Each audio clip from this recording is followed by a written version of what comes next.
Hola, amigos! Merry March Madness to you and yours. Brad Evans here for BetMGM, and we're once again bringing the bracket noise. Getting ready for the NCAA Tournament. The bulk of the action gets underway on Thursday, bright and early in the morning, especially if you are on the left coast.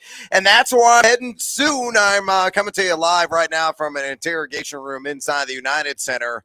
Just did live on the line about an hour ago, and I'm going to be driving over to O'Hare International Airport, hopping on a plane to Viva Las Vegas, and we're taping shows there all week long, starting tomorrow, Thursday, Friday, Saturday, and Sunday. We're not just doing one show. We're doing a second show to preview the evening sessions in the NCAA tournament. So make sure you tune in at 9 a.m. Pacific time, 1 p.m. Eastern time across the Bally Sports, or I guess it's noon Eastern time across the Bally Sports RSNs, and at watchstadium.com/live. That's watchstadium.com/live. Also, yeah, Jack Wagons, go to BetMGM and sign up right now. Use the promo code Noise1000 if you do so, and you place $1,000 or less bet, and it happens to lose, well, you get your money back. So sign up right now, as it applies only to new users at BetMGM. Also, go to BetMGM and play their perfect bracket challenge. Zero excuse not to play it, because all you do is sign up for an account at BetMGM for absolutely nothing. If you do that, it's a free-to-play game. And if you get a perfect bracket, it goes entirely unblemished. If you are a genius in the NCAA tournament, you will win $10 million if you fall short of perfection, but you still have the number one overall bracket in the game. It's still worth $100,000. You do a lot with that. It buys a lot of tequila, to be honest with you. $100,000. So go play the perfect bracket challenge right now at BetMGM. I'm going to be here answering all of your NCAA tournament questions for the next few minutes. And if you have any inquiries, or maybe you got some hot betting takes, I want to hear about them as well. Maybe you got a parlay that you'd like to share. Maybe you got some OGP action, one game parlay tonight. You're taking something on the money line. Maybe it's on the underdog Nevada or Fairleigh Dickinson against Texas Southern. Maybe you got some NIT plays. Hit me up right now and submit your questions and comments via three ways at the bottom of your screen: on Facebook, on my Facebook handle there at Yahoo Noise, on Twitch at Big Noise 78, or on the YouTube and the Fade the Noise channel. Sadly, I blame Elon. I cannot culminate and curate your Twitter comments and questions, but on Facebook, Twitch, and YouTube, those are the three different ways that you can get a hold of me. And on top of that, I'm going to give you some of my bracket tips because there are a lot of procrastinators out there trying to, scrawl team names on the lines with their pool deadlines coming up tomorrow. Of course, the Perfect Bracket Challenge deadline is also tomorrow. But there's a plethora of options to bet on, whether it's team total points. And I've got a couple of tickets out on that on my free and accessible spreadsheet. Always free, always transparent at Noisy Huevos. You can find that on Twitter. And, the action, it was thrilling last night. I still cannot get over the fact that Mississippi State out-rebounded their opponent, Pittsburgh, by 20 boards, and still somehow lost that game. But they had a clear and undisturbed shot in the corner to rain it down. It goes up, and it's not good, as Pittsburgh prevailed by un punto there in Dayton. And Texas A&M Corpus Christi, depending upon what you got that line at. It closed at 4, I believe, at BetMGM. But for a hot minute there, it was a -3.5. So hopefully you jumped on it when it was -3.5, and he scored a winning ticket there. So we got those two NCAA tournament games in the first 4 in Dayton in the books.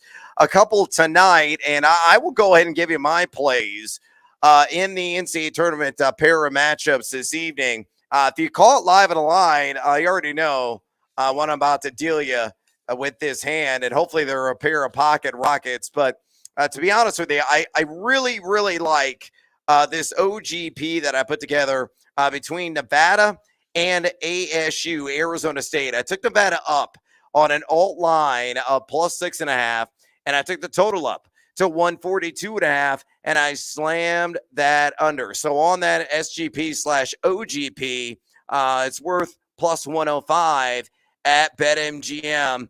Nevada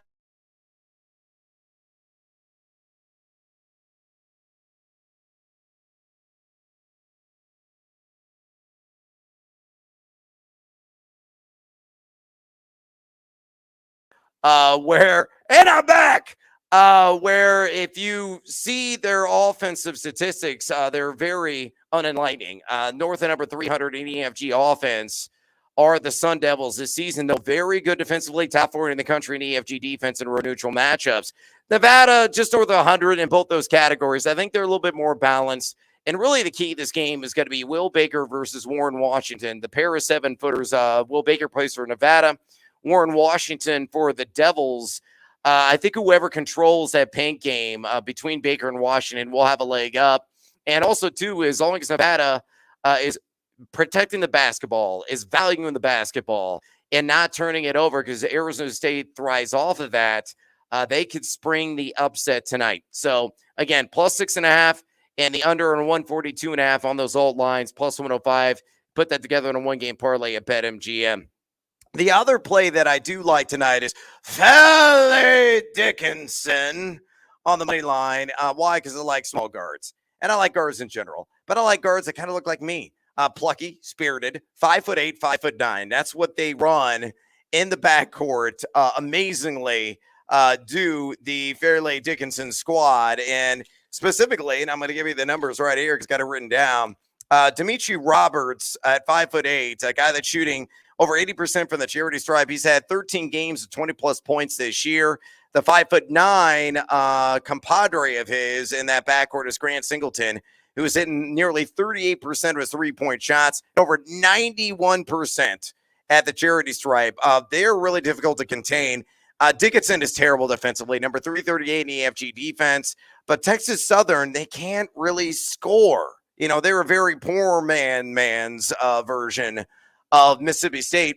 Good defensive team, but putting ball through basket, which is kind of fundamental to hoops, they don't really thrive at. So I like Dickinson on the money line tonight. I believe right now at BetMGM at plus 110. So that's what I'm playing in the playing games this evening. What else am I playing? Ask me anything. Submit your bracket questions, comments, your own picks, your own hot takes, whatever you want to throw at me.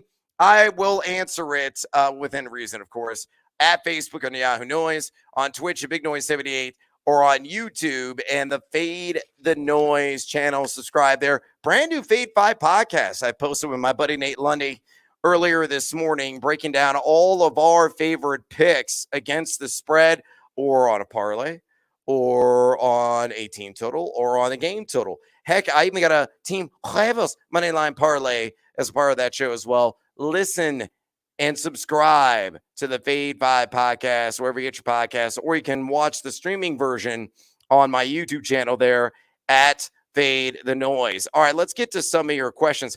I've only got one so far, although some are starting to lock and load right now.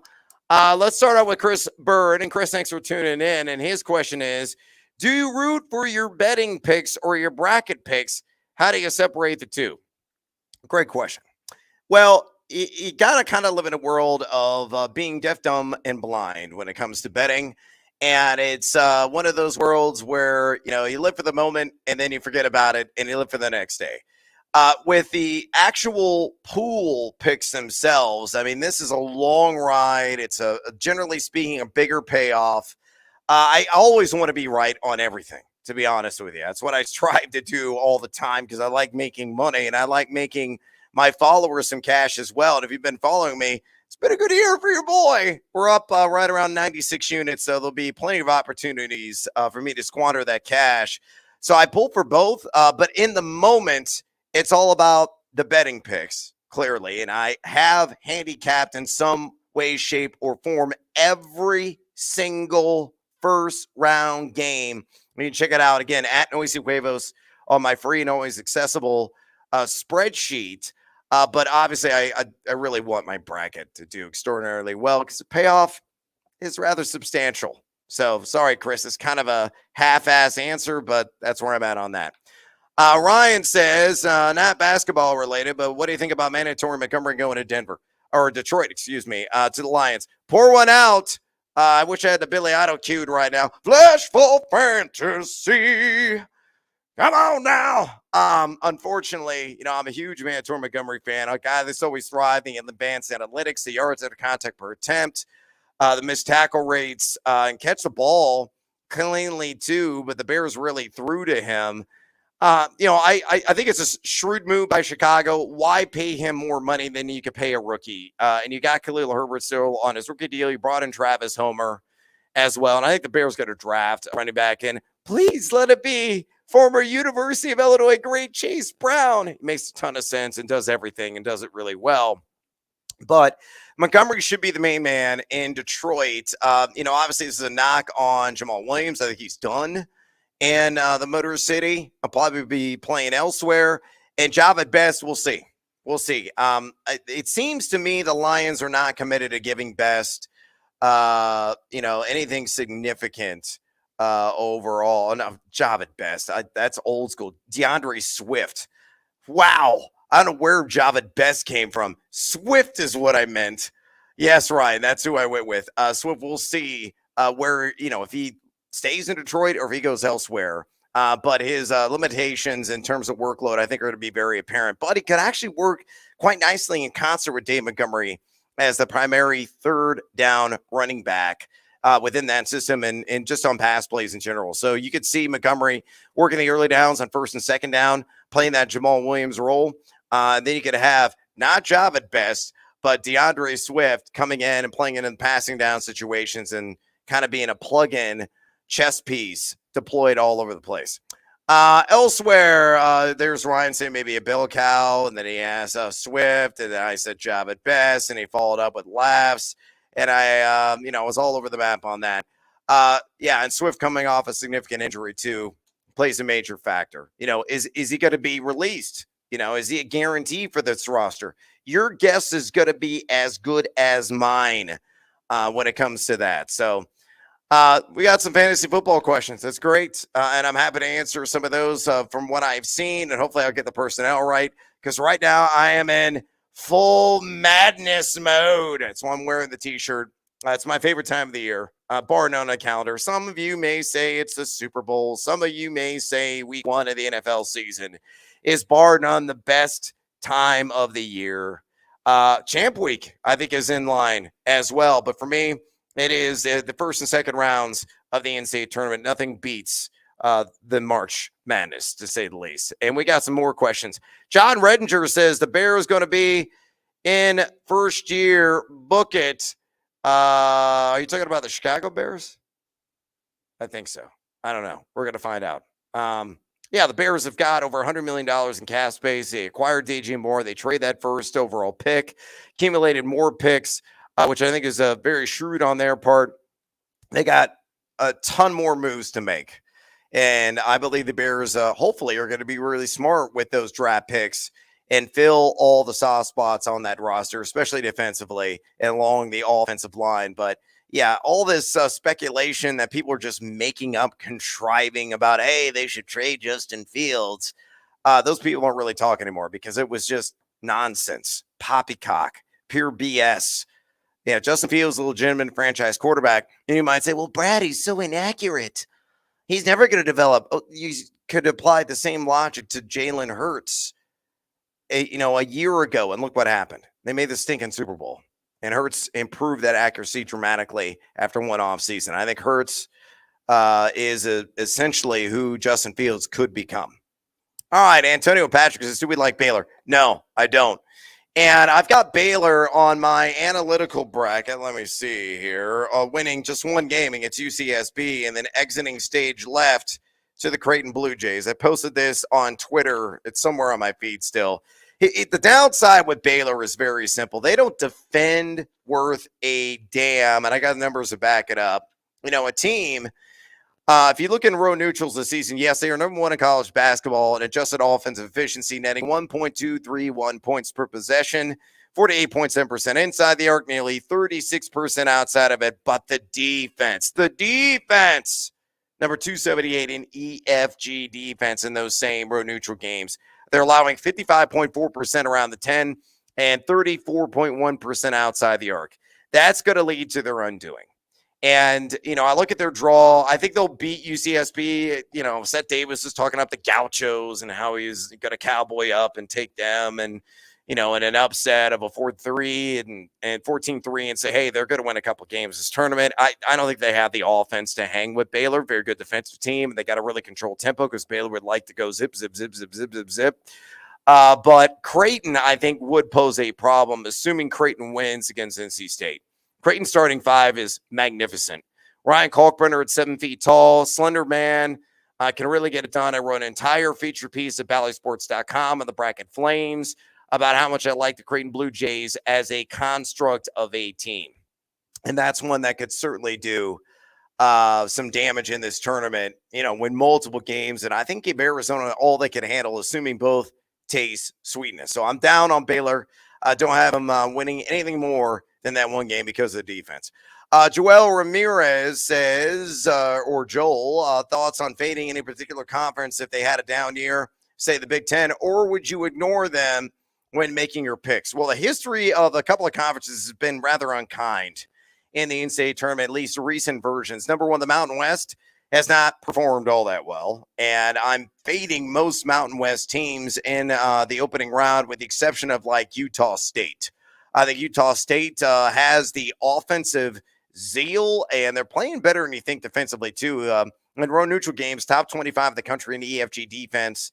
And a team that can really score at the free throw line. They can beat you inside. They can certainly beat you outside. They got some sharp shooters there. It's going to be a really tough matchup for Missouri and a game that might be first to 85 wins because both teams love to play at a vigorous pace. They're right around number 100 and adjust the tempo, kind of like the over in that game in general. But yeah, I'm down on the Big Ten. Hey, look, I'm an Illinois grad. I love the U of I. I attend many games. But speaking as an objective analyst, an observer of college basketball who's probably watched thousands of hours of games just this year alone, I can't put a single Big Ten team in the Sweet 16. And honestly, I think the best Big Ten team to reach the Sweet 16 isn't Purdue. It might be Penn State. Though they got a tough draw in their opening round matchup against an underseeded and very good defensive team in Texas A&M.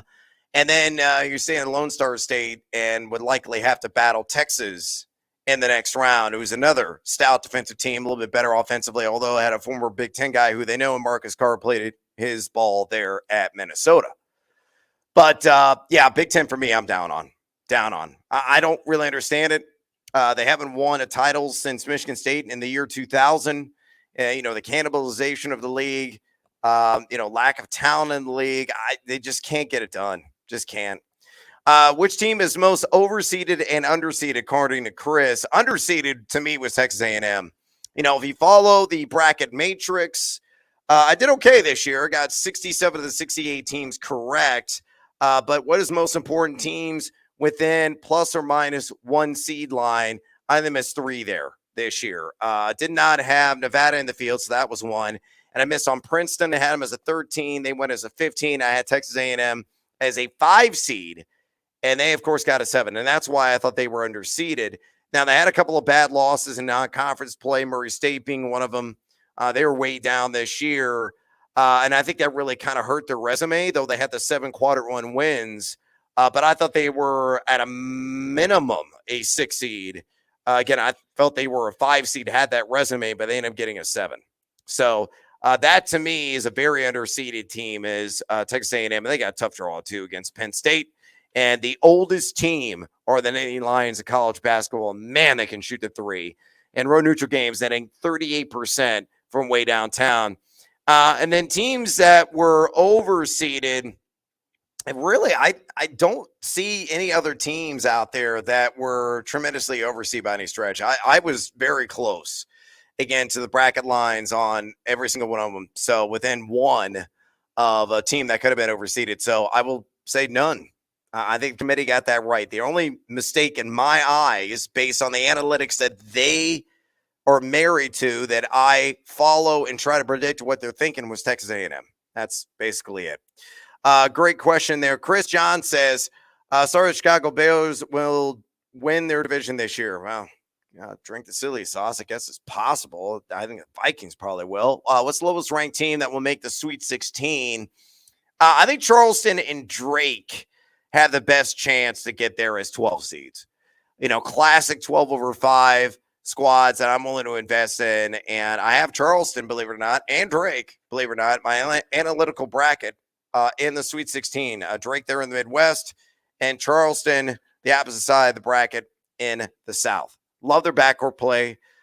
Charleston's a very good defensive team, number 20 EFG defense in road neutral games, and they're deep. And Drake is really super experienced and older. So they're not going to be, phased by the moment. John says, what the heck happened to my Notre Dame Fighting Irish this year? The defense was good, but offense was not there at all. Mike Braid no longer coaching there. Didn't really ride off in the sunset in the most glorious fashion with honor as possible. But, they were just offensively kind of and defensively kind of didn't really have the personnel. And that happens. We'll see who they hire. We heard Ed Cooley, but, there's a lot of fire right now, and a lot of smoke that's billowing from Georgetown that Cooley could be the guy. Will Notre Dame go after Shrewsbury at Penn State? That would be a very smart and shrewd hire. If they did, I think he's a hell of a coach and has done a remarkable job with the Nittany Lions this year. Lucky guy Mike, who's going to win the playing games tonight? I'm a degenerate that needs the action. Again, I have these picks available on my spreadsheet at Noisy Huevos on Twitter. And I'll just recap what I said at the top. I'm taking Fairleigh Dickinson on the money line at plus odds at BetMGM. And on an OGP, I've got Nevada plus 6.5, and I took the total up to 142.5 and took the under on that. And that is low plus money, like plus 100 or plus 105 right now at BetMGM. That is how I am attacking these games tonight. And to be honest, I put in a bet in yesterday before the games. I missed on Mississippi State. I had the -2, so I got that one wrong. But I did hit the first leg of a 2-leg parlay. I took Texas A&M Corpus Christi on the money line, so that leg hit. And then the second leg is with the other low major matchup tonight. I have Fairleigh Dickinson on an alt line at plus, let me pull it up, 7.5 right now. And that's plus 107. So that's the way I'm approaching it. So hopefully that one will hit. So good luck to you, lucky guy Mike.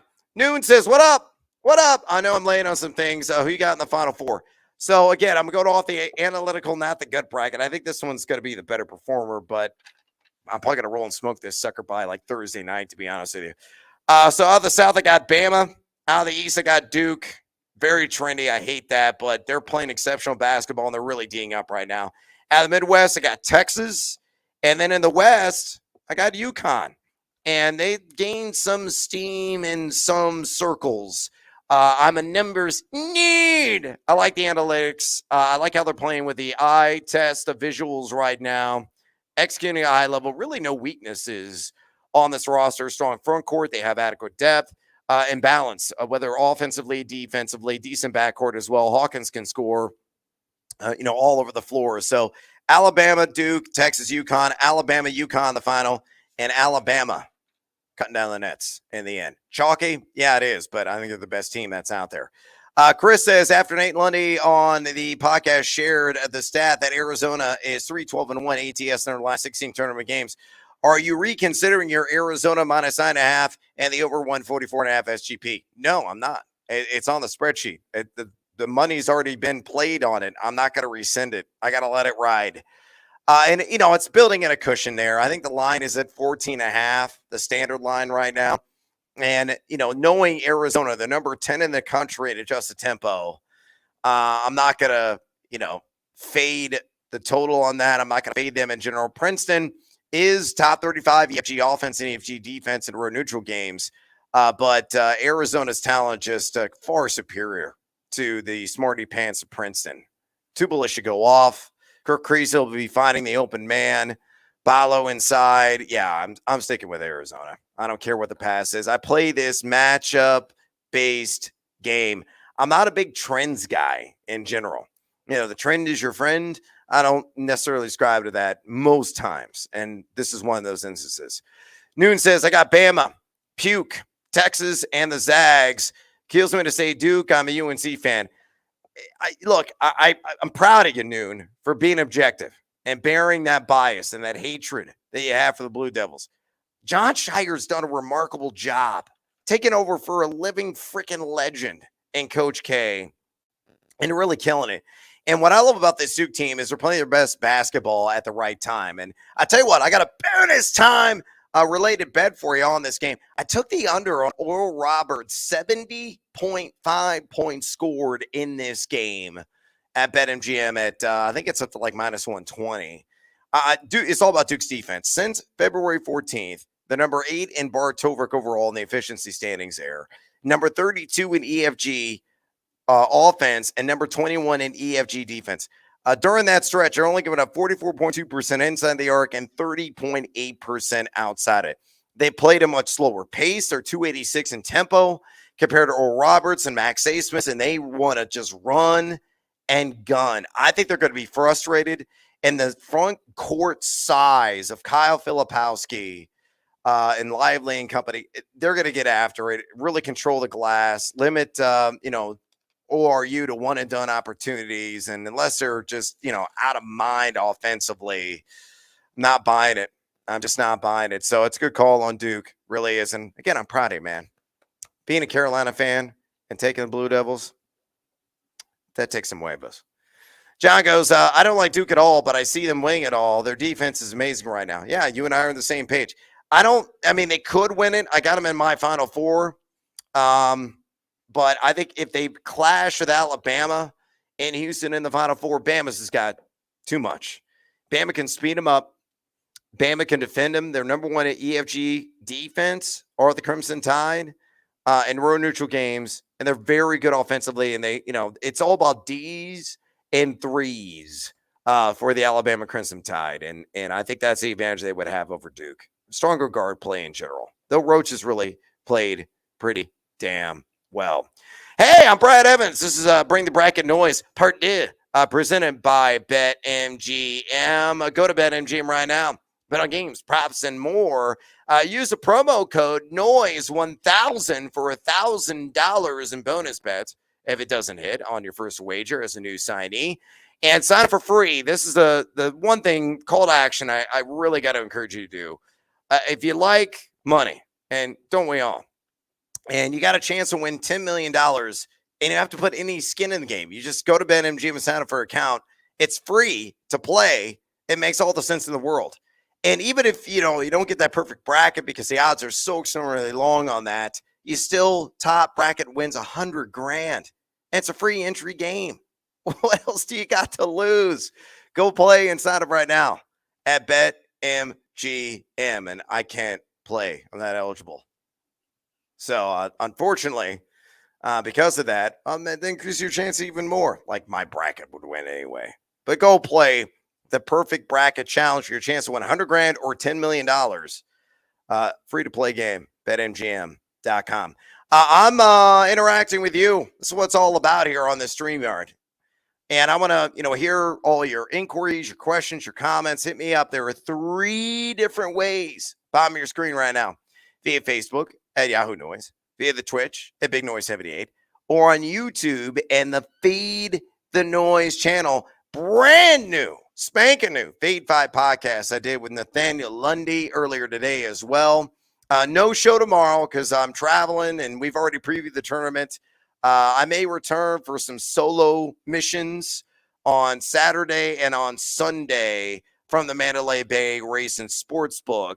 But yeah, no podcast tomorrow. Still, we got all the action you need there. Anyway, on Thursday and on Friday for the NCAA Tournament games.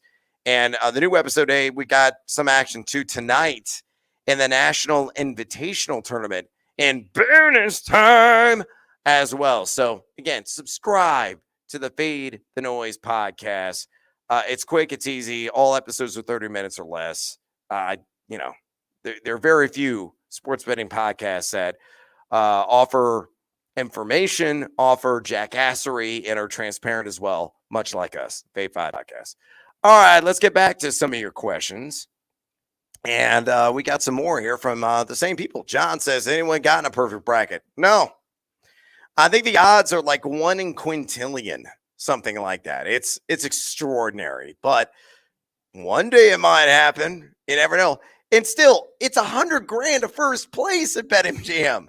So even though the odds are up there with like me at nearly 45 years old, dunking on Shaq in his prime, okay, which is near to impossible because my vertical is like this. I got major hops, like 4 inches off the ground.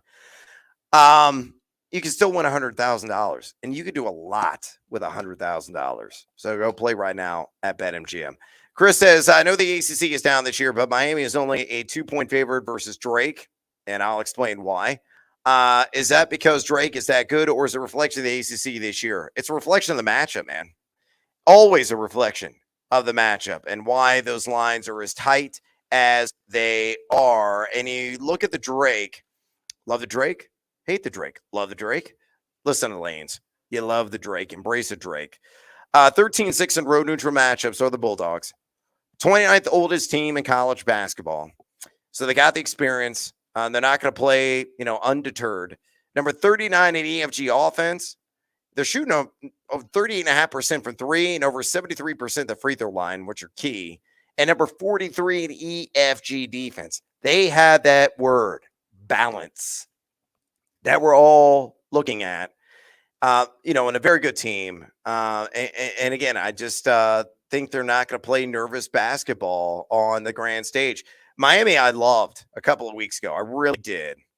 And they got a great backcourt, with Wong. Miller is a matchup problem at 6'7", bitchy inside, outside. That will be a tough person to contain, I think, for Drake. But the downside for Miami is, what version defensively is going to show up? At times have been great. Other times, not so great. See some of the come from behind games like the Florida State game. I still can't get out of my mind how they blew that lead. It was 20 plus in the second half to Drake's the cake version of the Seminoles this year. But they're number 101 at EFG defense and road neutral games. Very good offensively. Again, number 46 in EFG offense. But I just like Drake. These guys have been around. They play together a long time. Roman Penn's a baller. DeVries is probably an NBA pro, to be honest with you. At 6'7", he's a guy that's got a great outside game to go along with the inside game and the size, the length. He'll get an NBA cup of coffee somewhere. So that explains why Drake and Miami are so tight and why I'm on Drake plus the points. As a matter of fact, on the spreadsheet, I'll give you the exact bet that I made. I did an OGP at BetMGM. I took Drake to plus 6.5, and I took the total up to 154.5 and took that under. It's plus 105. So plus 6.5 and the under 154.5. It's plus 105. And I know a lot of you might say, well, Brad, why do you play these SGPs/OGPs all the time? It's like a zero-sum game. You're not getting a whole lot of value. I disagree. You get some nice plus value altering the lines that are out there. And I like to build in a little bit of a cushion. If it's a super tight handicap game, in my estimation, based on my research, and I bet how I want to bet, I would encourage you not to blindly tail any wager that's out there. Bet how you want to bet. Fade or follow, as I always say. That is up to you. But I do like the OGP SGPs on all line alterations matched with total alterations.